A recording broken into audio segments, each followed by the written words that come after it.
Like a regular council meeting where it pops out. A blue streak.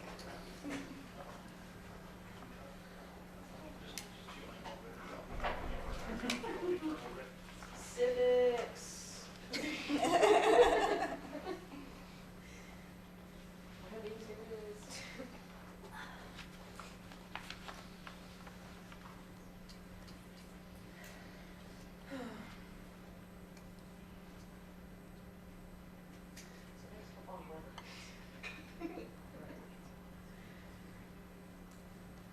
It did get hot. I was outside watering my stuff yesterday, and I had a sweatshirt on. And I was just being lazy. I could run in and change my shirt. So it's hot. Feels good here. I don't know, but I finally got some beans coming up. So I'm not gonna complain.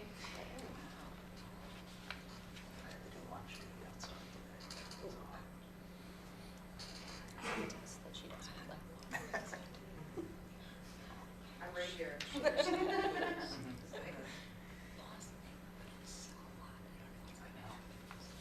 Sounds like my flowers are.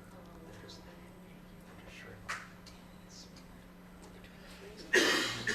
And it's cooling down because it's one of our days. We're gonna go hide the cake. Okay.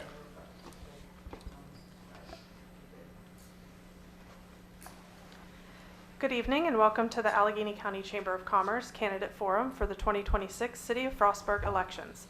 Thank you to Allegheny Communications and Magic 100.5 for making the broadcast of the forum possible. I'm Jolie McCoy, President and CEO of the Chamber. This evening we welcome candidates for Mayor, Commissioner of Public Safety, Public Works, and it's a very big office, Public Works and Water, Parks, and Recreation, as well as Finance. The only office contested is Commissioner of Finance, with 3 total candidates vying for that seat. We've communicated with candidates, inviting them to attend and provided them with details including time, place, and format, but questions are not shared in advance. Our questions are developed by the Chamber's Legislative Committee. All candidates will be given the same questions and have the same amount of time to answer. We will provide a 30-second notice as time is expiring, and we will alternate between which candidate answers first. We'll start with a 2-minute introduction by each candidate and wrap up with a 2-minute closing remarks. Candidates, please watch for the colored sheet of paper to signify time remaining of 30 seconds, and I will ring a bell when time expires. Starting with Will Coburn, please introduce yourself and share why you would like to be elected or to maintain the commission seat in this election. Good evening. My name is Will Coburn. I'm running for Public Works here in town. And I'm a candidate for Public Works. Some of you may remember that I ran previously for this position 4 years ago. Since then, I've gained a lot of valuable experience, stronger understanding of our community needs, and an even deeper appreciation for the city we all call home. As a technology education teacher at Allegheny High School, I work with students every day and hear firsthand what young people want and need in order to stay here in Western Maryland. Many students talk about the need for more jobs, better transportation, and continued investment in our communities. Those conversations are important because they help shape how we plan for Frostburg's future. If elected, I intend to continue the strong work and steady progress that current Commissioner Adam Ritchie has made during his time in office. Commissioner Ritchie has done an outstanding job serving this community and has worked alongside an excellent public works staff, including our street department crews and Mr. Hayden Lindsay. I appreciate the foundation they have built for our great city. While continuing that progress, I hope to focus on safer and more accessible street design and improvements to our infrastructure for everyone who uses our city streets. That includes pedestrians, bicyclists, drivers, and families alike.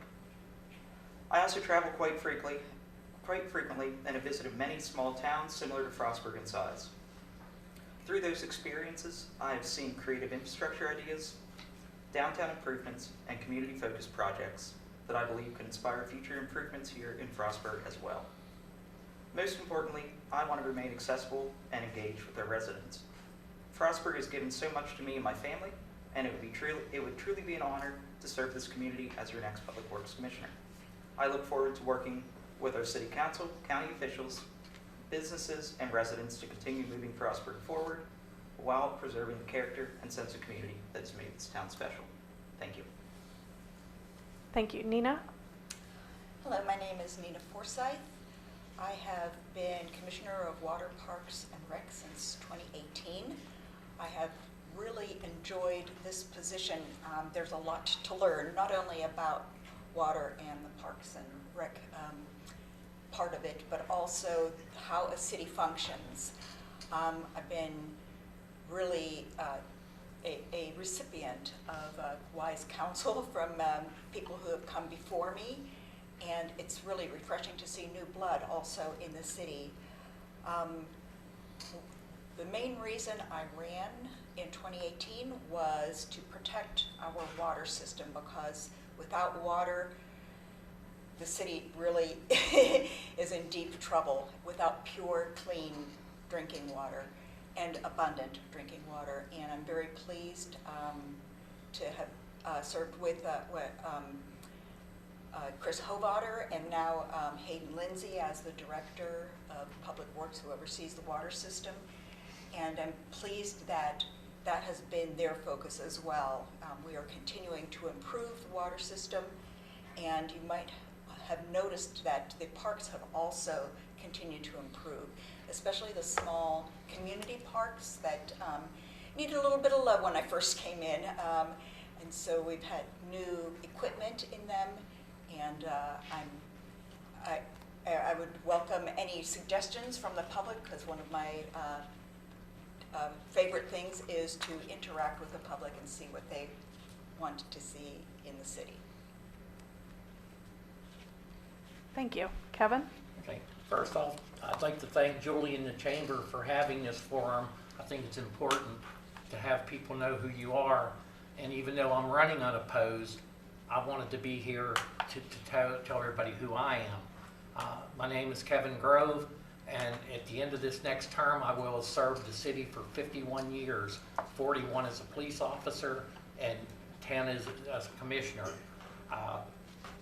Over that time, I've gained a lot of experience in law enforcement and in public safety. Some of the organizations that have helped me through this, I served 7 years on the Maryland Municipal League Board of Directors that supports 157 communities and 5 special taxing districts. I'm a member of the Maryland Police Chiefs Association, and they put out a weekly newsletter that gives information on changes in laws and case laws that allows me to keep up with what's happening in the police department now. I'm a life member and past president of Lodge 90 Fraternal Order of Police. I'm a member of the Program Advisory Committee for Homeland Security and Law Enforcement Program for both Allegheny College of Maryland and the Career of Technical Education Criminal Justice Program. I served on the Board of Directors of the Frostburg Housing Authority for 25 years, the last 5 years as the chairman. I'm a member of the Allegheny County Opioid Task Force. I'm a member of the Allegheny Mineral County Crime Solvers, and I served as a member of the Allegheny County Domestic Violence Task Force in the past. I served as a member of the Allegheny County Public School Disciplinary Committee, and I'm a member of the Frostburg Elks, a member of the Frostburg American Legion, and a life member of the Cumberland Outdoor Club. So I've contributed to a lot of organizations that help me with what I do with the police department and the fire department. Thank you. Todd? All right, to echo Commissioner Grove's sentiments, thank you, Julie, and the Chamber for hosting this important event tonight. My name is Todd Logston. I am the mayor of the City of Frostburg, and I hope to, with your grace and with your favor, be elected to a second term. I ran 2 years ago because, as with everyone in this room, I am in love with this town. I consider it a great blessing of my life that God chose to make Frostburg my hometown, and the least that I can do is try and give back to my community to try and keep it the good place that it is. I do that through being a member of a number of civic organizations and other service groups. I'm an active member of the Frostburg Fire Department, although admittedly not as active as I could be. I'm a member of the Frostburg Elks, the Mountain Lodge 99 of the Masonic Order, longtime member and currently the president of the Frostburg Area Band, our community orchestra in town. My wife Nikki and I both teach at Mountain Ridge High School, and we attend First English Baptist Church. Some of the things that I'm most proud of here in Frostburg, specific to the City of Frostburg, is we have a great staff. We have absolutely a top-notch staff that I would put up against any town in the United States, and I say that all the time, and I mean it wholeheartedly. And we have a great staff because they too care about our citizens, and they care about the past and the present and the future of Frostburg, and making sure that it all works together. We have great partnerships with representatives in other levels of government, with our county officials, with our state delegation, with the governor's office. We have a great relationship with them, and with our federal elected officials. And all of those things come together to make Frostburg the great place that it is, and I'm very thankful to just be a part of it, and I hope that you will allow me to continue to do that. Thank you. Thank you. Kelly? Hello, and thank you, guests and panelists and Chamber, for your time this evening. My name is Kelly Mears, and I'm here today to share my interests and qualifications for the role of City Finance Commissioner. My mission today is not simply to share my results and accomplishments from a decade of project, technology, and financial management, but to also express how a vote for Kelly Mears translates to a vote for Frostburg's future, one where the average Frostburg resident knows and understands what the city is doing on their behalf and with their taxpayer dollars to inspire households and businesses that thrive, not just barely survive. Frostburg is an incredible city with natural and man-made resources that compete amongst the best. It deserves representatives who can foster trust and collaboration and that steward these resources into effective and impactful allocations. I started my campaign in January with a commitment to serving Frostburg passionately with equity and accountability to all of our shared needs. I also started my campaign with a commitment to learning, to understanding what every Frostburg resident needs and loves from their city government. Knowing that every municipality has a uniqueness and history that makes success look different, I set out to knock on the doors of every resident in Frostburg. And while I haven't had a chance to talk with every last one of you, I have had hundreds of conversations with residents and business owners that have led me to the same core needs: transparent and accountable financial management, economic opportunity for businesses and individuals to succeed right here, right now, and a community that reinforces belonging and participation, no matter who you are. Frostburg, you deserve someone in this seat who will advocate for you, who has the experience working in complex systems to make heads and tails of spreadsheets and big numbers. I hope to tell you a little bit about that today, and who can effectively communicate the impact of these allocations to you. So please vote for me, Kelly Mears, to be that finance commissioner. Thank you. Jennifer? I would like to apologize for my voice, first off. I'm fighting a head cold, so please bear with me. My name is Jennifer Smouse. I had grown up in Mount Savage, moved to Frostburg once I turned 18, and graduated from Bell High in 2003. I have two children, an 18-year-old, well, soon to be 18-year-old next month, that's graduating this year from Mountain Ridge, and one that's going to be a freshman at Mountain Ridge. I do have my bachelor's degree in accounting.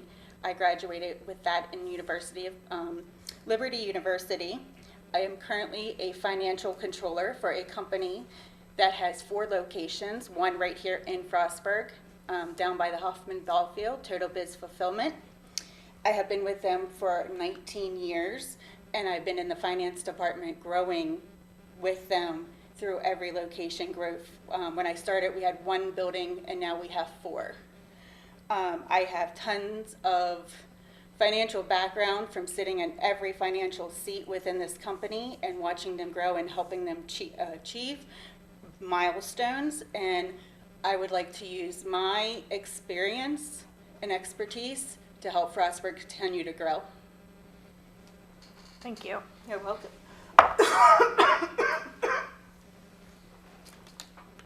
All right. This first question is a 2-minute question, and we will start with Nina. And I'm happy to repeat the question as many times as you would like, so if you would like me to do that, just let me know. Frostburg is facing significant infrastructure and utility system costs, including ongoing sewer and water projects. How will you work together to balance the need for infrastructure investment with affordability for residents? This is right in my wheelhouse. Fortunately, we got $400,000 from the state for our water sustainability project. This will help to continue our project to dig a new well to supply sufficient water not only to residents of Frostburg, but the other communities that we supply, both on an ongoing and an emergency basis. we try to be as fiscally responsible as possible. So you're always balancing the core goal of providing clean, abundant water with not building a Cadillac system. You also want to work ahead of time, not waiting until things break before you fix them. So we're constantly, wherever there's any little bit of extra money, we are trying to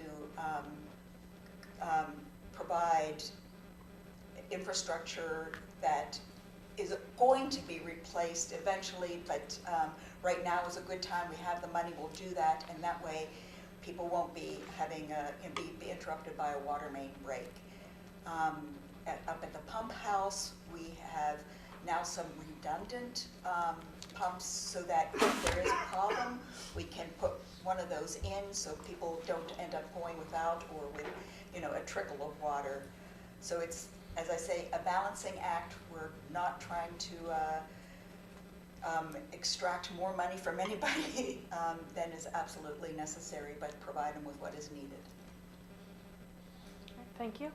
Kevin, same question. Would you like me to repeat it? Yes, no, I haven't. I think one of the most important things that we did was when we got our ARPA funds, we put a lot of money towards new pump motors and that cost up to $50,000 and different things for the water system. We had, of course, the incident with the Lonaconning water system where we had to supply water for them, and that was through a drought last year. Unfortunately, we had enough water to continue to support our local as well as Lonaconning. Again, we have a great staff that works with that, and we as a council have tried to keep the price down on our community for their water, and things like that. And like I say again, we have some of the cleanest water in all of Maryland. It's a good water system, and we are drilling new wells to support more water in case we have to supply the Lonaconning Water Department with more water. So we get a lot of money funding for that, and it's really appreciated. Thank you. Todd? If you don't mind, maybe the question again. Thank you. Frostburg is facing significant infrastructure and utility system costs, including ongoing sewer and water projects. How will you work together to balance the need for infrastructure investment with affordability for residents? I think a way that we have done that, and actually in the next 2 years we will probably see some of the results of that, is one of our CSO projects. So for 20 years we've been working on CSO separation here in the city of Frostburg with sewer and stormwater separation, and we're coming close to a point where that will be ending. So at that point, over the last 20 years, every street in town has been repaved, every sidewalk has been repaired, all brand new sewer and stormwater systems, and we're working on as much of the water with that as we can. Specific to infrastructure, that also speaks to things like streets, which, whenever the city received the $8 million in ARPA funding that we received back in 2020 and 21, that was put to very good use. The city, as we have a history of here in Frostburg, put that to very sound, very good fiscal use that's going to have a long-term impact. Some of the specific projects that we're looking at coming up are at the College Avenue, at the Bowery Street, Center Street, Midlothian Road interchange, that kind of odd intersection right there. There's been for a number of years a roundabout project that's been proposed there to kind of improve that entrance to the city, that main place where the college and the town kind of come together. And we're looking at our partners at the Appalachian Regional Commission to secure funding for that. It's already been spoken about, the grant that we received this year from the state, $400,000 to continue our water resiliency project, which will help us to continue to serve and to continue to look after our neighbors in the communities to our south in Georges Creek, which became evident last year with the flood, but we were doing it before that too. So we do have a lot of irons in the fire, but I think we've got a good handle on it. Okay, thank you. Kelly? Thank you for this question. I'll piggyback a little bit on what the current seated commissioners have already said, because there's been a lot of good work in this area already done. There's no secret that rising utility costs are going to continue to affect residents here in Frostburg, but the city has done a pretty strong job at making sure that those rates stay reasonable for taxpayers, and are seeking opportunities for taxpayers to get found cash back in their pockets through programs like the solar program that was discussed at last week's work session, and infrastructural investments like with ARPA and the combined sewer overflow projects. I'll say within my role specifically, I'm looking to, how does this role help infrastructure specifically? And I familiarize myself with the budget and emergency funds amendments, so I would be prepared with the process for found funds, or if problems were to incur in Frostburg down the line. But I've also started to have some of those conversations and building strong relationships with folks both in the city and outside of the city to find ways to bring resources in to support our infrastructure. This means things like talking with the city about finding ways to bring dog waste stations around town, right? Making sure that we have an infrastructure that supports what all of our residents need. Things like making sure that salt is available to residents during the winter time so that they can make sure that their personal properties are clear of salt and ice. And also working with folks to find ways to add beautification projects or benches to places where we see cars driving over curbs on a regular basis. So just a couple of ideas how I've already started to build some of those relationships and are looking to kind of support the infrastructure here in Frostburg. Thank you. Jennifer, would you like me to repeat the question? No, thank you. I'm good. Honestly, I would have to agree with the current commissioners and the mayor. We, and as in Frostburg, they have taken every step. The previous council has taken every step needed to keep everything in line, I feel like. And I do feel like they have kept the residents' best interests at heart throughout all of this. So I do believe that the CSO project that they're working on and the roundabout project, things like that is going to continue, hopefully, and things will continue to keep improving as we go. Thank you. Will? Could you repeat the question? Sure. Frostburg is facing significant infrastructure and utility system costs, including ongoing sewer and water projects. How will you work together to balance the need for infrastructure investment with affordability for residents? Thank you. Well, to start, the city is in a relatively good spot compared to a lot of small towns across the country, but there is plenty of room for improvement. I just want to emphasize what this council has already said with the combined sewer overflow. This project has been going on since I was born, actually. So I've seen it progress now to some of the last few streets.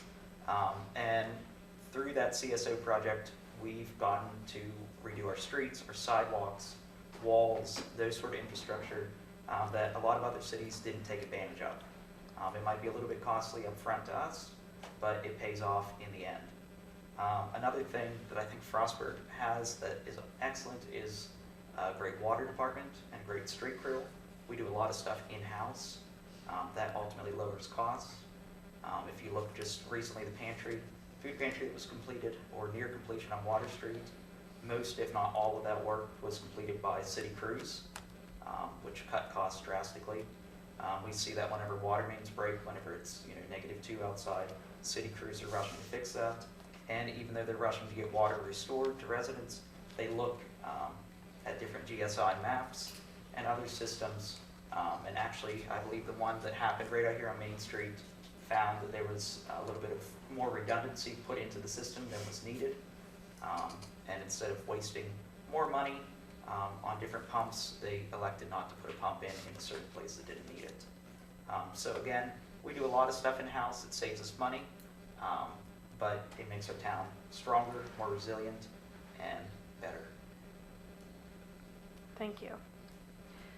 This next question, we will start with Kevin, and it is a 1-minute question. Redevelopment and demolition discussions are often a focus in work sessions. How do you balance redevelopment while preserving Frostburg's historic character? First off, I think that we do most of our redevelopment is not in the historical section. We have several projects going. We have one on North Water Street where we have purchased all the homes and are in the process of tearing them down and to put townhouses there. That's close to the middle of town, but not in this historic district. And we also tore down many houses over on Center Street, and we have a group that's looking to come in and do that project for us, which will be a pretty good sized project. Todd, same question. Thanks. It's tough. That's the easiest answer to your question. It is tough. I mean, we part of the charm, part of the thing we all love about this town is the history and seeing all the beautiful buildings on Main Street. But it's a challenge whenever somebody wants to go in and wants to redevelop one, and they look at a price tag that's easily $500,000 that they don't have, and they come to the city asking if there's any kind of help that can be done. But that's not really the role of city government. So it is tough to balance. You know, how do we preserve history? How do we help businesses that want to come in to invest that, but without using public dollars to benefit a private entity. And sometimes you just have to say no. I mean, last summer we all cried whenever the Appetit building came down. I was the first one to say I didn't want to do it, but it was a safety hazard and it had to come down. So there isn't a good answer, but we try our best. Thank you. Kelly? Could you repeat the question? Mm-hmm. Redevelopment and demolition discussions are often a focus in work sessions. How do you balance redevelopment while preserving Frostburg's historic character? Yeah, I agree. I think this is a really tough question to answer, but it's one of the reasons why I was driven to run for this seat. I watched as buildings were demolished, and I watched as buildings sat empty, and I watched as the people who were inside of buildings working day in and day out to try to keep that business open or to maintain that building struggled to just barely survive and to keep that building and that business running and operational. I think the one thing I'll call attention to is the city's work with 76 on Box to try to track and centralize the resources and the historic properties that are within our community. We have 350 properties within the historic district that can be really more powerfully used as attractions for this area. And when we can make the case that those attractions bring people to Frostburg, give them a chance to enjoy our resources the way that we do, and incentivize taxpayer dollars, taxpayer revenue to increase, that works for all of us. Thank you. Jennifer? This is a very hard question. I will agree. I currently work part-time at a small local business here in Frostburg at the Princess Restaurant. And I have been there for 21 years, and I have seen a lot of struggles with the small businesses. So it is extremely hard to keep, the redevelopment coming. But I think it's also important that they understand that there's grants at a state level that you actually have to go and work with as well. Just because the city can't step up and help doesn't mean that the state can't. Okay. Well, redevelopment and demolition discussions are often a focus in work sessions. How do you balance redevelopment while preserving Frostburg's historic character? So one of the ways in town, I think, is encouraging business owners to look into the hotel-motel grants, which can be a substantial help to business owners. I know a lot of our business owners do take advantage of that, but that's just another encouragement that the city can do. I think whenever we do have to build new infrastructure, I mean, it's inevitable. We need to do it sensibly, build it near existing places of business to encourage foot traffic, build less parking lots, and encourage people to stay downtown. I think another thing that can hinder development in this area and other businesses being grown is some of the historic code, some of it within the residential spaces. There are many crumbling residential homes within the historic district who find it cumbersome to go through the process of approaching the city council to simply replace windows and other items. Nina? Well, whenever possible, want to preserve the historical buildings. We do provide stabilization grants when we get to the money to do so, which is helpful to those who apply. We try to spread the word far and wide as possible so people can take advantage of that. And whenever there are grants available through the state, we try to match owners with various organizations that can provide money to preserve historic buildings. So we're trying. All right, thank you. This next question is a 1-minute question. We'll start with Todd. In the recent County Commissioner Forum, Frostburg was mentioned frequently in reference to economic development projects. What industries or types of employers should Frostburg actively pursue with the county to strengthen the local economy? Easy question. Whatever they have. We are not picky. We are fortunate to have a good relationship, as we've all mentioned, with our county partners and with our state partners. Sometimes we run into barriers that are things that government can deal with, things like zoning and things like that. Sometimes we run into barriers that are not something city government can deal with. Tax structures that certain businesses find to be unfriendly, or state regulations that whatever. But the short answer is we will take anything. Anybody that is bringing jobs here, anybody that is going to encourage people to lay their head down at night in the city of Frostburg, buy a house here, send your kids to school here, as long as it's legal and as long as it's, you're going to be a good citizen of our town, we want it here. Kelly? Can you just repeat the question? Mm-hmm. In the recent County Commissioner Forum, Frostburg was mentioned frequently in reference to economic development projects. What industries or types of employers should Frostburg actively pursue with the county to strengthen the local economy?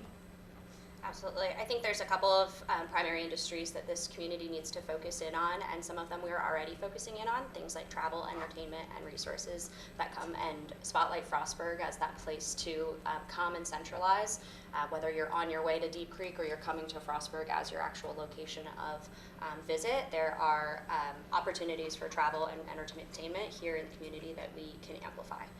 We also have a huge gap in both technology and education. I'm an IT administrator, and I came to this community as evidence of this place being a place where technology and remote workers can thrive and pour into their community using dollars that are generated from outside of Frostburg.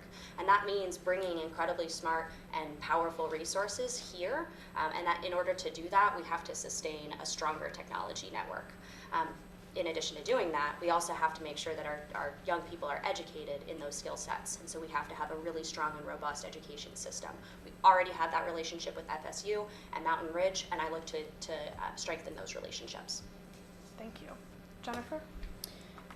Honestly, any kind of industry that would bring jobs to Frostburg, bring more residents to Frostburg, would be a benefit to Frostburg. But having teenagers, I would like to see something that is going to give the teenagers something to do, to keep them out of trouble. Currently, right now, they go to play, mine go to play basketball. We have 2 courts, local 3, if you count Mount Pleasant. But there's really not anything for them locally to do other than go to the park or go to the swimming pool when it's open. I would like to see more of like arcade or Dave and Buster's, something like in those lines to bring something for the teenagers to do. Thank you. Will? In terms of bringing business here, like Todd and a few others have mentioned, bringing anything here is great, with some caveats.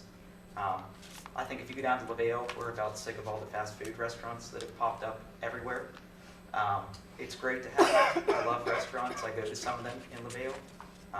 But even though they bring jobs, we need more businesses that aren't just restaurants.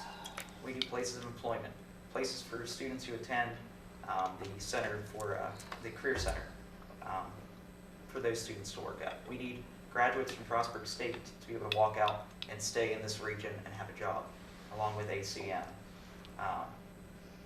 And I think, like Kelly mentioned, virtual workers, we have excellent Wi-Fi in this region. Some people in my own family telework for jobs in Maine. and they, contribute to our tax base here. So I think to advertise that, we have excellent infrastructure and excellent internet would be great. Nina? I would prefer to support people who live here who want to start businesses because they know the culture here, they know their neighbors, and if they could get a start, they would be supported by their neighbors. I'm really happy to see like the bakery that has opened, also the one on Main Street. These are people who are committed to the area and they will stay around and they won't just like up and leave whenever the profits aren't there anymore. A business that wants to come in, if it can fit in with the local culture, the environment, our partnership with economic development from the county, they have steered environmentally responsible businesses to our area, which we really appreciate. It has also resulted in internships for FSU students that has then resulted in jobs for graduates in those businesses. So that seems like a very fruitful partnership. Thank you. Kevin? I think what we need to work with, and when we work with the county, we have to look at some industrial businesses that hire a lot of people. We have some examples of that we've worked with the county. We have a new chemical waste plant that's going into effect in our industrial park. Total Biz came to our industrial park. We have a paper products that have added a great deal of room to their place to be able to hire more people. And we even had a recent urgent care that went in across from Walgreens, and that all this was with our help with the county to have them come to our Frostburg area. Thank you. All right, this next question starts with Kelly. Affordable housing, I'm sorry, it is a 1-minute question. Affordable housing is a growing issue. What housing challenges do you see as the most urgent that can be reasonably addressed over the next 2 years? Thank you for this question. Affordable housing is a crisis across our entire country.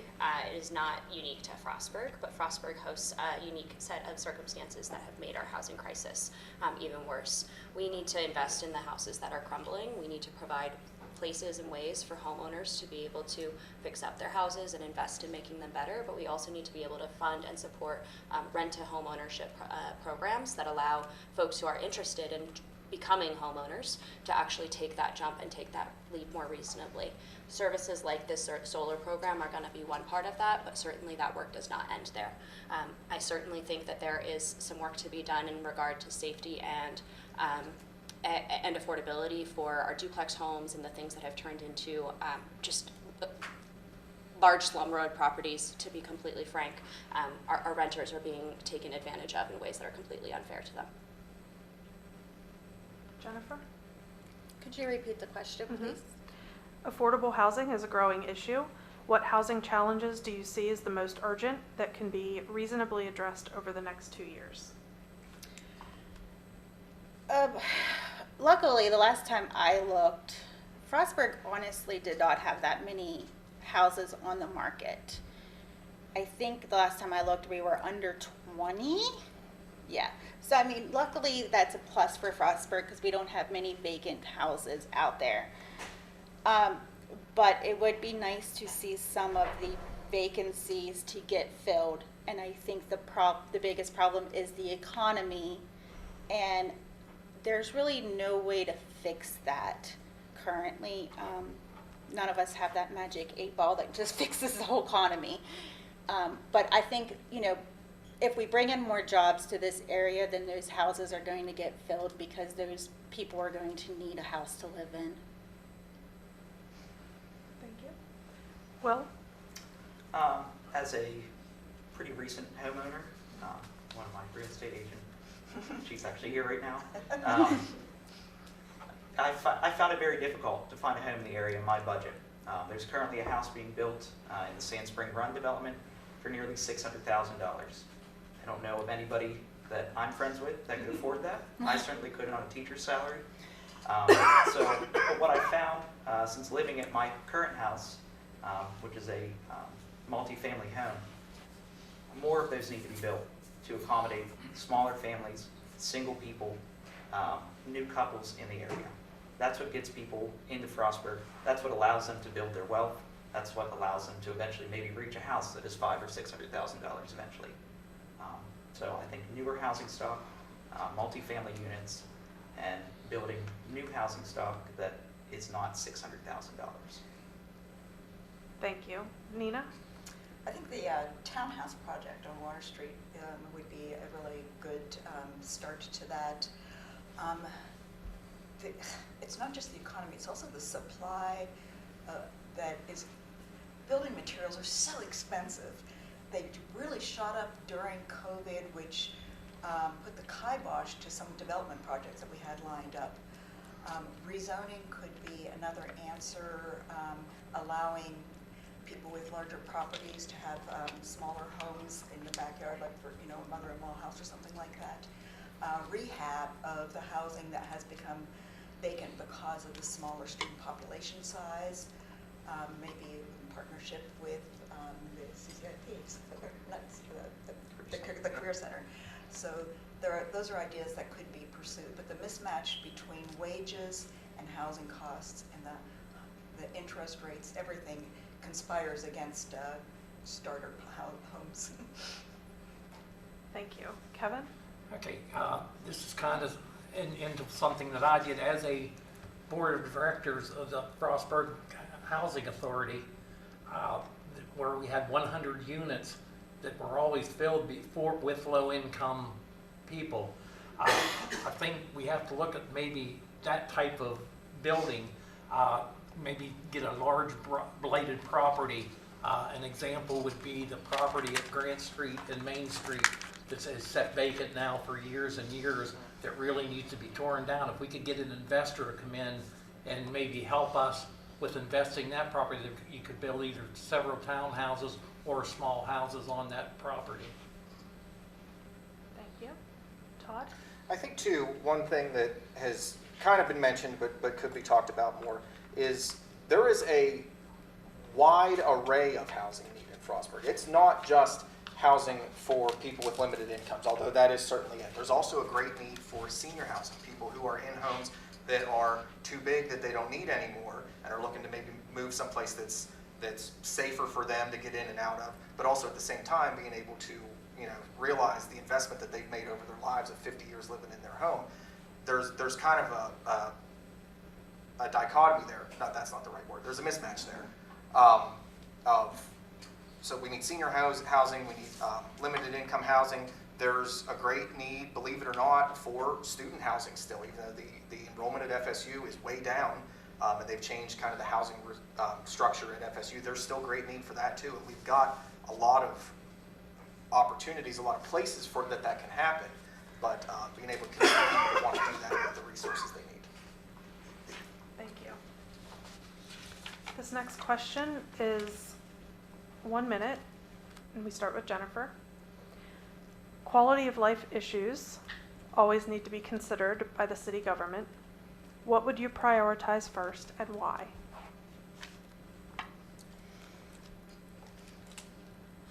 Honestly, I would probably start with what kind of additional grants that the city could look into that's going to overall benefit the residents in Frostburg.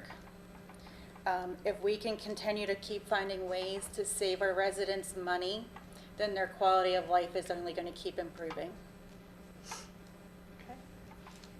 Okay. Will? In terms of quality of life, things that really make me happy in town are like the Buy Nothing event that just happened at City Place, bringing community together. No money was spent in that at all.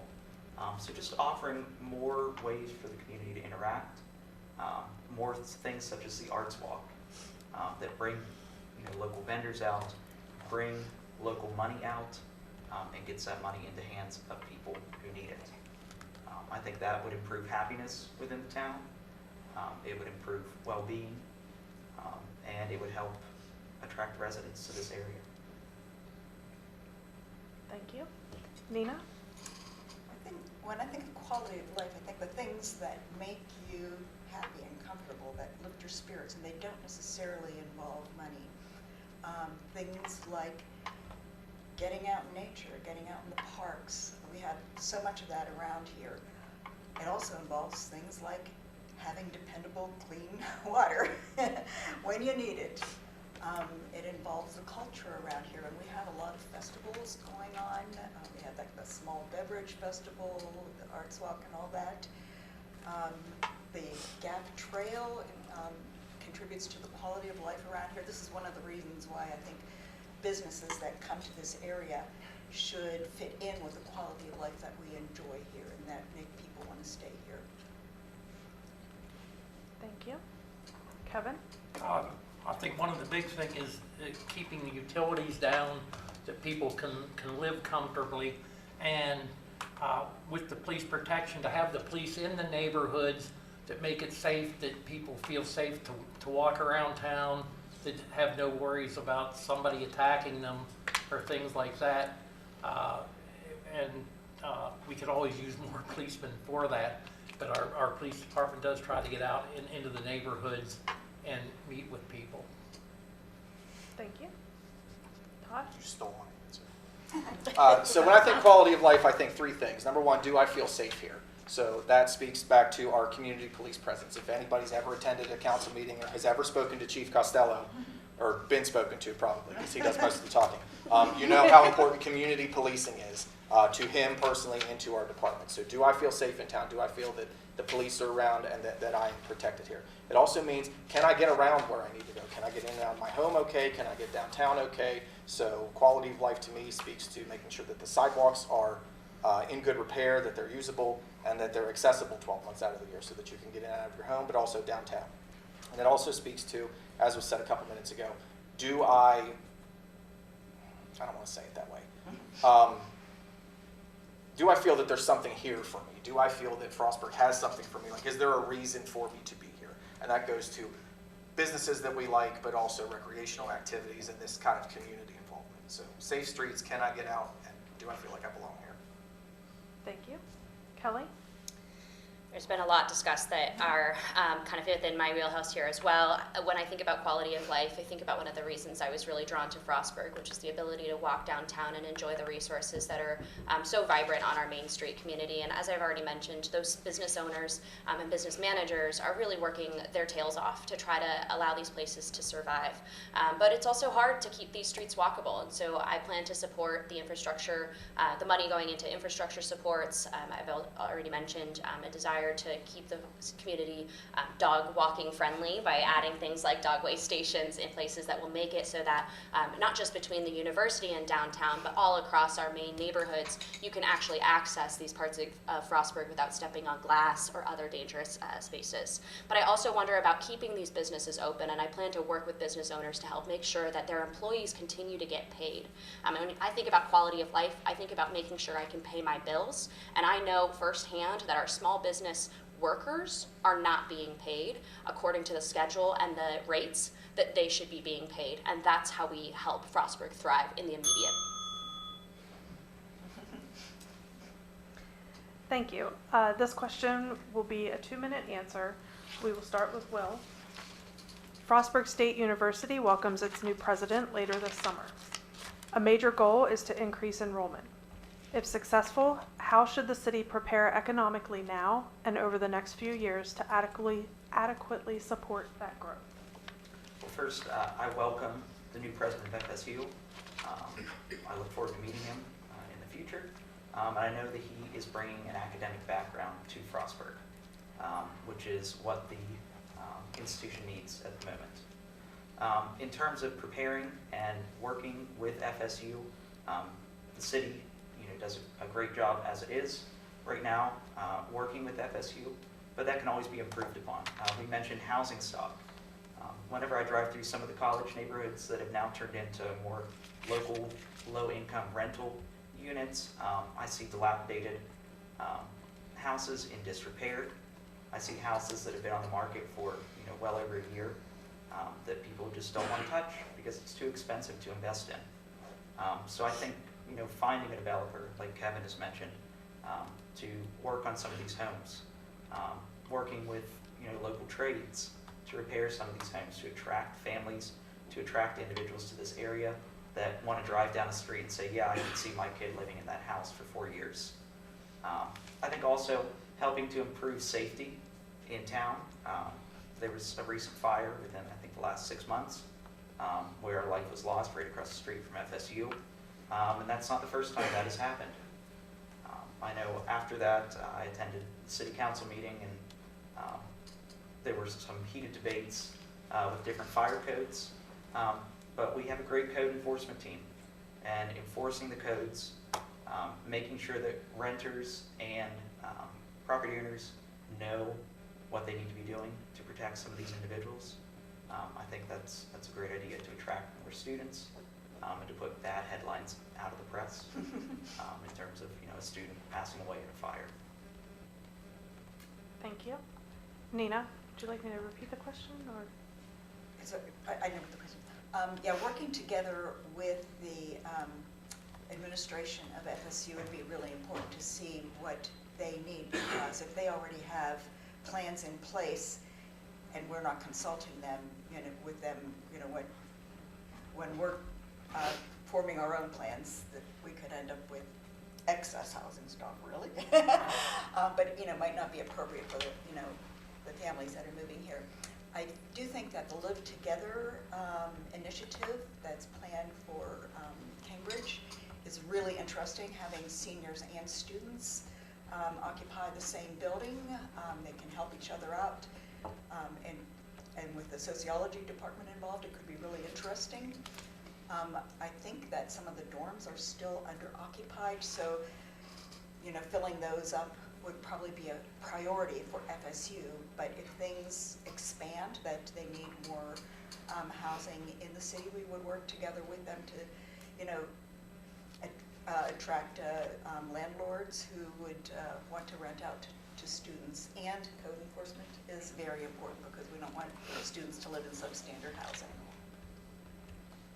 Thank you. Kevin?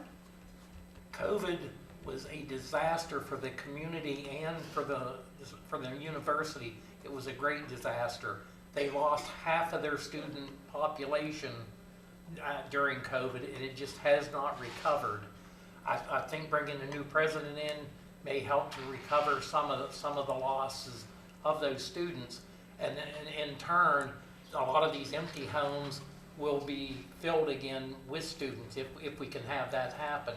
And we've got to continue to work with the university to try to bring landlords into the community and try to establish that again. Like I say, there are a lot of empty homes in the community. And again, it goes back to the code enforcement on these houses to make sure that they are up to code, and we already work well with the campus police to patrol the different areas. So that's not something that we would have to work with, but definitely working with this new president to get everything up and running again. Okay. I'm going to read the question one more time. Frostburg State University welcomes its new president later this summer. A major goal is to increase enrollment. If successful, how should the city prepare economically now and over the next few years to adequately support that growth? Todd? Thank you. So Dr. Robinson, the new president of FSU, was actually here last week. They had a meet and greet reception for him. I was there and I spoke to him briefly and welcomed he and his family to town. It's something that I've talked about with him, with the current interim president, Dr. Smith, and with the late Dr. Nowacek, the president who passed away. We all remember 10, 15, 20, 50 years ago, however long, of what the relationship between the town and the students is. And it's not so much, we want students to have places to live, certainly, but we want them to come out of their homes and go the other way on Center Street and come out to downtown. That's what we're looking at, is trying to build a relationship where they're coming to town and being a part of the community, the city community, not just the university community. And it's tough. When I can remember talking to the late Dr. Nowacek about this in a town gown meeting. We had twice a year the city and the university come together to have what we call a town gown meeting, which is essentially this, a planning session to what can we do for this. And I told him, I said, it was right when I first came into office, Ron, what could we do? What do we need to do to get kids to come back out? And the thing that he said to me kind of struck with me. He said, Todd, I can't even get them to come out of their dorm rooms. There has been such a culture shift, and I think COVID is a big part of it, but I think there's just been it's a lot of things together. It was the effects of COVID. There's an ongoing mental health crisis in this country that has really impacted this generation and made their kind of outlook different. So it's something that we need to really jump in with the university and almost drag people kicking and screaming. I hate to say it that way. Please don't put that as the quote. But really actively encourage the university community to be here and present and welcome them. You know, they used to work everywhere. They used to be out late at night. There used to be places to go. That's what we need to bring back. Thank you. Kelly? I'm going to start right there as well with COVID. This community is starved for connection, and most communities across this country have been starved for connection since COVID came and really changed up a lot of our day-to-days. And I think that housing is a place where we can help to address that. So that's one of the reasons why I was really excited to learn about the Cambridge project of intergenerational living that FSU is coordinating with the Housing Authority on doing. And I'm excited to see that the city has invested resources in helping to facilitate that planning. I think this, as an opportunity, is exciting because it places people with different kinds of needs in that same housing space where our needs can benefit one another. And our skill sets can benefit one another. And college is much different than it was when all of us went to school, even Will. And things have changed very rapidly, and the things that our students are wanting are very different. And so I think having that relationship that says, you know, come and live off campus, and really working with the university to say, yes, we understand you want to fill your dorms, and also how do we make sure that we fill that need for folks who find their community not within the Bobcat family, but within the Frostburg family? And how do we make sure that there's not a split line between the Bobcat family and the Frostburg family, but really a community that benefits each other? And like Mayor Logston is saying, that we're walking both directions, that our community members here in Frostburg are going to the university to take advantage of the resources that are available to them, but also to help pour into that community. And likewise, our university students are able to help be a part of the thriving fabric that is Frostburg, Maryland. Thank you. Jennifer? In addition to all of, the safety issues and the coding, all of that is extremely important. But I personally do know that it is very true that a lot of these college students, they do not come out of their dorms. With me being a waitress locally, I can't tell you how many times I've had a student come wandering in and saying that they didn't even know that the Princess Restaurant existed. I feel like as the city, we need to have more one-on-ones with FSU to try to get the students to come out and about. We do the block party, which is a great activity. It gets the college students out. But I just feel that there's more that we can do to get them to come out into Frostburg. And also, it's also just going to boost Frostburg's economy overall because they're going to be spending their money within our local businesses. Thank you.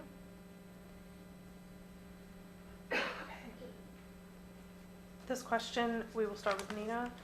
It's a 1-minute answer. How should the city address absentee landlords, property maintenance, and code enforcement while still encouraging investment?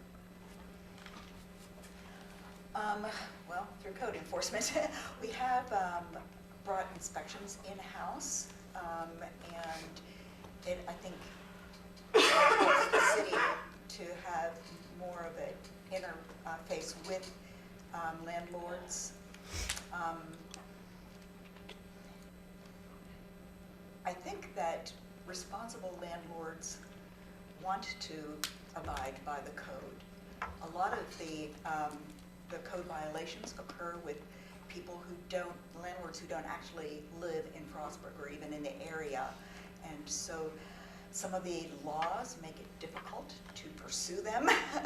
So advocating in Annapolis for changes that make it easier for us to go after absentee landlords who are letting their properties deteriorate would be a way to approach that. Thank you. Kevin? We have good absentee landlords and we have very bad absentee landlords. Our code moving the code enforcement back into our city I think is going to make it easier to deal with that problem instead of having somebody that doesn't work not regular with us in code enforcement. You see it mostly like in the summertime, the grass gets high because these landlords don't care and things like that. So I think using the code enforcement and fines is the way to try to help that. Okay. Todd? Is this 2 minutes or 1 minute? 1 minute. Okay. I think one of the challenges that we face, just being the size of a city that we are, our code enforcement department is one guy, right? Who until just this year was only putting in 20 hours a week. He was splitting in 20 hours between code enforcement and the other 20 in the Parks and Rec department. We've since made it one full-time employee, but our code enforcement, a lot of it is complaint driven, right? So we receive complaints from citizens, we refer it to the inspector, he's able to go and do that. But unless and until we receive feedback like that, until we receive complaints, there's only so much one person can do. So I think one of the things we as the city could maybe do is make it easier for people to know what the process is. If my neighbor's grass is 2 feet tall and there's snakes and stuff or whatever, I need to know what I can do for that. So maybe that's where we can start with. The city needs to do a better job of soliciting that input or making it available that people can do that. Thank you. Kelly? Listen, government is based on a series of carrots and sticks. We have incentivizations and we have tools that can incentivize action by applying fines and following up on and accountability. We have 3 tools really at our disposal. We've got enforcement, we've got policy, and we've got education. Having a code enforcement program that is within the house of the City of Frostburg, I agree, does allow us a lot more flexibility to have those conversations, to drive business owners and landowners to the direction that we want to work with them on. But we also have the ability to look at our policy and see where is it failing us. And then, as Mayor Logsdon mentioned, an education campaign is really necessary to help make sure that people know what they're allowed to expect of their landlords. People know what they are allowed to expect of their streets and their community, and where to come to ask for those resources to be addressed. And so that's why I'm skilled at this position, right? I'm a technologist, so I'm capable of putting that communication out there on our website and directly to consumers. Jennifer? Honestly, like the mayor has stated, with one person full-time, that is a lot for that one person to be held accountable for, to go around the city, see if everyone's following code. Whatever it comes to, like the grass getting high or, you know, things like that, like this sidewalk in front of your building isn't shoveled like it should be in the winter time. I feel those things we can, you know, make it necessary to the community to know that they can speak up and say, hey, can you like put a bug in this person's ear? Can you help with this? Can you help with this? It's a reoccurring problem. And maybe it's just something as simple as like a blast on the City of Frostburg's Facebook page stating, hey, these are the summer regulations of with your grass, with this. If you see somebody, you know, let us know, keep us informed, help us. Okay. Will? I'm actually lucky enough to be a landlord. I live above my tenant, so I'm a little bit different than landlords in town. But I do have a rental property. So I see both sides of it. I interact with my tenant every day. I also get, you know, the yearly renewals for my license to have a rental property in the city. And I'm grateful that the city, over the past 2 years, has been updating their system, changing contacts, and this is all to prevent you know, landlords that don't maintain their properties. As for renters, you know, whenever I purchase my house, it's of course older, but I walk through and it hadn't been painted in the downstairs since my tenant moved in 10 years ago.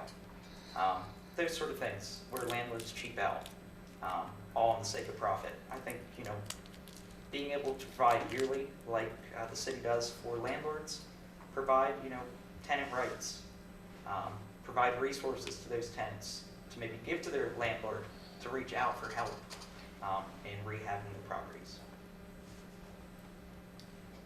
Thank you. This next question, we will start with Kevin, and it is a 2-minute question. What is the biggest threat to Frostburg in the next 5 years? And in thinking about your goals, how would you work to address that threat?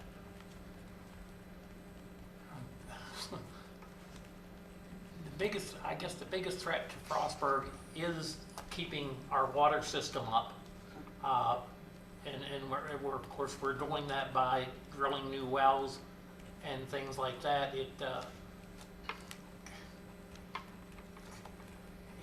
It's just, I don't know.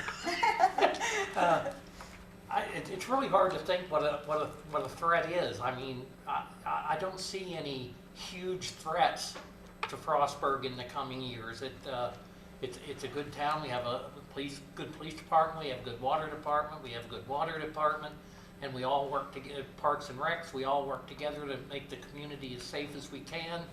And I just like, it's hard for me to see what a huge threat would be to the city. Okay. Todd? I think the most challenging thing about threat, that word threat, is you don't really know what it is, because if you can see it coming, you can prepare for it. Now, that being said, I mean, there are some things that we do talk about whenever Commissioner Grove, Commissioner Forsyth, and I, when we've attended Maryland Municipal League events, conferences, that's one of the things they talk about, what's coming next. And we talk about things like cybersecurity. We talk about personnel issues specific to our town. I think one of the biggest threats that we all worry about, I'm not as worried that it's actually going to happen, but you still think about it, is the solvency of the university, right? I think we're kind of coming back up out of that, but 3 or 4 years ago, everyone in this room kind of had in the back of our mind, well, what if the university does close? What if they do this? What if they do what? That's something that has really insulated our town, our community, in comparison to the rest of Allegheny County and the rest of Western Maryland. When you look at things like population loss and loss of industry and loss of jobs, Frostburg has really been fortunate to be insulated from that to a degree, based on because of the university. So that's something that we think about. It could be, remaining financially stable. We have a great reputation, a great record in Frostburg of always being fiscally conservative and not taking on debt, and being good stewards of our money. But at some point, if the tax base gets too small, that's something that could be a threat. There's all kinds of things. Okay. Kelly? I'm an IT administrator, so I think about risks and threats all the time. And I work regularly to conduct assessments for risk and understanding what the mitigation plans are. So this is language that is very familiar to me. When I look at Frostburg, I see a large number of potential risks. And one of those that's been mentioned that first came to mind was certainly the closing of FSU. And I get very concerned about programmatic reviews that talk about the sustainability of that school system, because I know that relationship is strong. It's one of the reasons I moved here.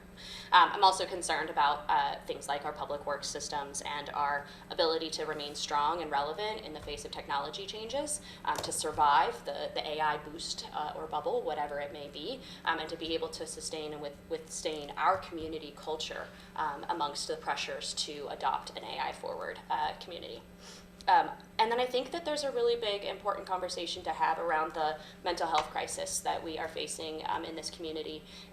We have a responsibility to inspire hope in our residents, and making sure that we allocate funding towards those places where these mental health crises are hitting us most, right? In our ability to make a salary that feels good, to have a safe home above our heads, to have resources that keep us safe when we have addictions or other challenges for us. So there's quite a few risks, and I identify smaller things within there, right? Key person dependencies within a small city of Frostburg, finding places where we have single funding sources. Lots of concerns here. So I'm definitely aware of more than just one. Thank you. Jennifer? I think threat for the city is just, I would have to agree with Commissioner Grove. I don't consider Frostburg being into any major threat. I feel like the biggest threat that anyone's going to see, regardless if you're in Frostburg or Cumberland, Looney, any city, is going to be the economy.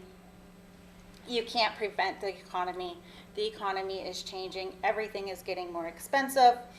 And I feel as a city, we need to continue to try to find ways to save our residents money, to keep them in Frostburg, so they're not going to larger cities like Hagerstown or Morgantown trying to locate jobs to survive.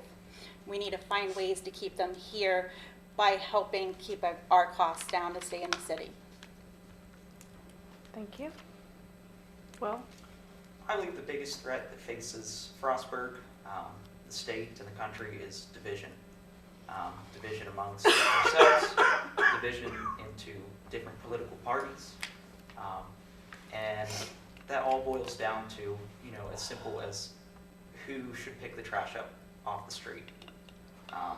I was here during a heated argument with a local citizen in Frostburg, and it's all about communication. We all want the same things in life. We all want to be, you know, financially stable. We all want to be fed. We all want to see retirement eventually. And we all want to see everybody do well. At least I sure hope everybody does. So I think, you know, division is something that we really face. And we're lucky that the city council is not divisive. Everybody comes from different political backgrounds. And it's great seeing everybody work together. But that can most certainly be a threat in the future. It can be a threat to anywhere in the country. And we have to overcome it and realize that we're all here doing the same things day in and day out. And, you know, weather the storms as they come together. Thank you. Nina? I think that we've tried to insulate ourselves from the threats that we can foresee, like the water sustainability project, the resiliency, microgrid resiliency project, being fiscally conservative so that we're not overextended. But we're always at the mercy of things from the outside. You know, everybody's been remarking on the weather, how it's been so erratic, so, you know, drastic ups and downs. Droughts, you know, when we didn't have droughts before, floods. These are things that, you know, can really wreak havoc on our community. And I mean, we can try to prepare for them as best we can, have things in place to handle what we think might come. But one of the problems with threats is that you don't know what form they will come in. Are we going to have a drought? Are we going to have a flood? You know, is it going to be 110 degrees? Is it going to be freezing all summer long? We just don't know these things. And I don't know which one is the greatest because it comes from elsewhere. But I think that as a city, we are doing our best to, ahead of time, mitigate against at least the foreseeable ones. Thank you. At this time, we will have closing remarks. These are 2 minutes, and we will start with Todd. Again, I'd just like to thank the Chamber for hosting this. I'd like to thank all of you that came out to witness it in person and everyone that's looking at it online and is listening to it. We in Frostburg we are the success story that we are because of the people in our community and because of the specific to the city government, again, our great staff that we have, our wonderful staff that works hard day in and day out to provide the services that they need, to anticipate the needs of citizens, and to keep us on the straight and narrow path. So I'm not going to need the whole 2 minutes. I just want to thank everybody for coming out and remind everyone that Election Day is June 2nd. You've already received your ballot in the mail, so I would encourage you to exercise your voice and put the people in charge that you want to lead your city for the next 2 years. Thank you. Kelly? I bring to this seat a decade of public service through employment at major national level nonprofits, places like Boys and Girls Clubs, Communities in Schools, and Student Conservation Association. These are places where social work, social service work, youth development, and conservation are forefront, but where my role has involved spreadsheets and financial management, creating resources directly for CPAs and other financial administrators to use reports for better grant allocation processes. I've worked directly with budgets and large spreadsheets, and as a data administrator, spreadsheets don't scare me. They excite me because I know how to tell the story behind the numbers. But being finance commissioner isn't about spreadsheets just for the sake of spreadsheets. It's about priorities, and it's about fairness. It's about making sure that when we invest in our resources, we're investing in people. And I believe that every dollar our city spends should reflect our values, our people, and our future. And I've done the research and practiced the skills to know how to put those values into policies that actually work. I love this city, and not just because of the mountains and the Main Street charm, but because of each of you here. Because the sense of neighborhood and community all around me and all around our city, it shows me that Frostburg has so much potential. As a public official, I promise to approach every financial decision with transparency, accuracy, and common sense.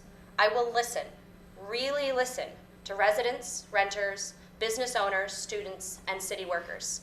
And I will lead by asking one simple question. Does this decision help Frostburg sustain a future where people can live, work, and belong? Together, we can show the next generation that leadership in Frostburg is brave, it's bold, sometimes it has pink hair.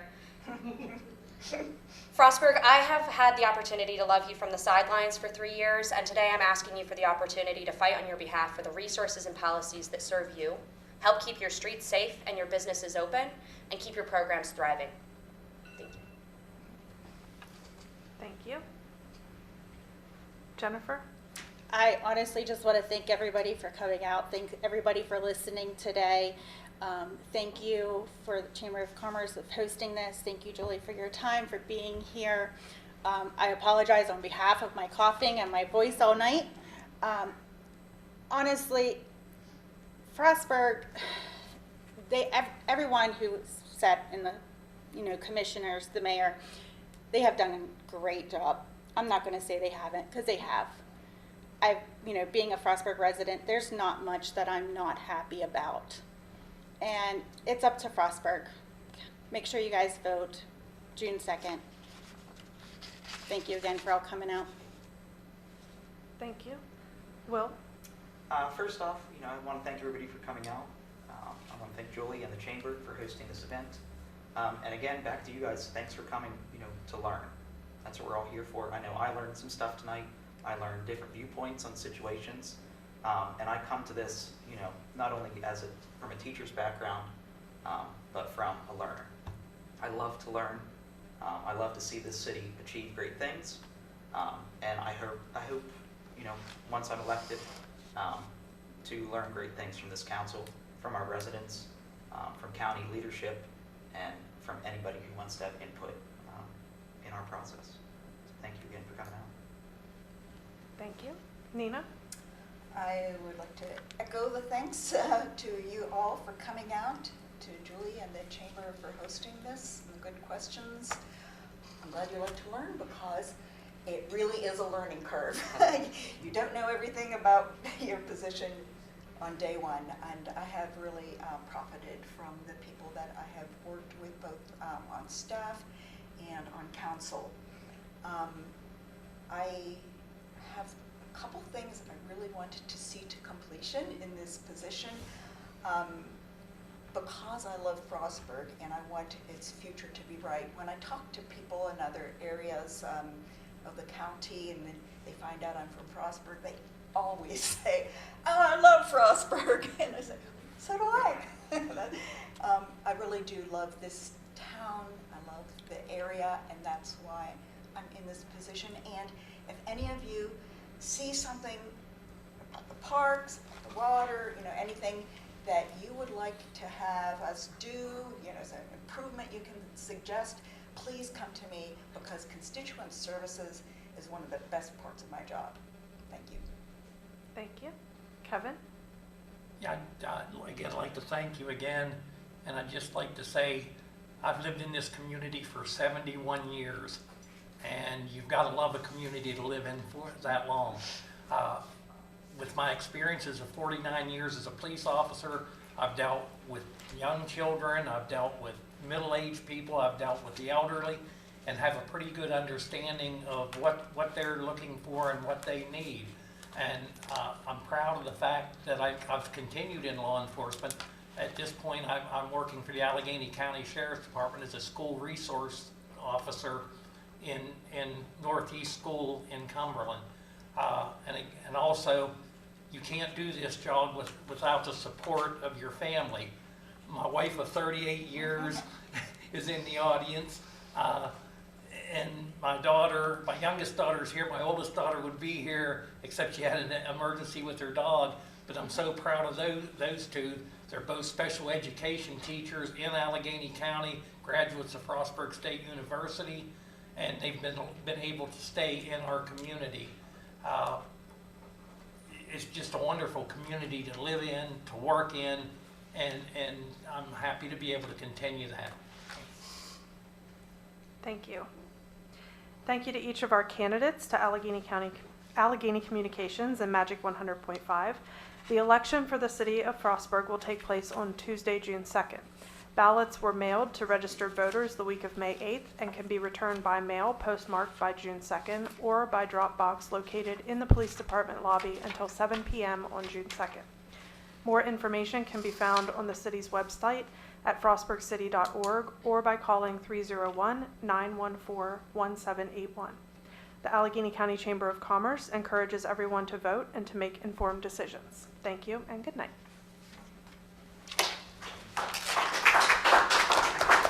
None of us mentioned that Frostburg is the safest city in Maryland, but it is. Darn it, that could have been my responsibility.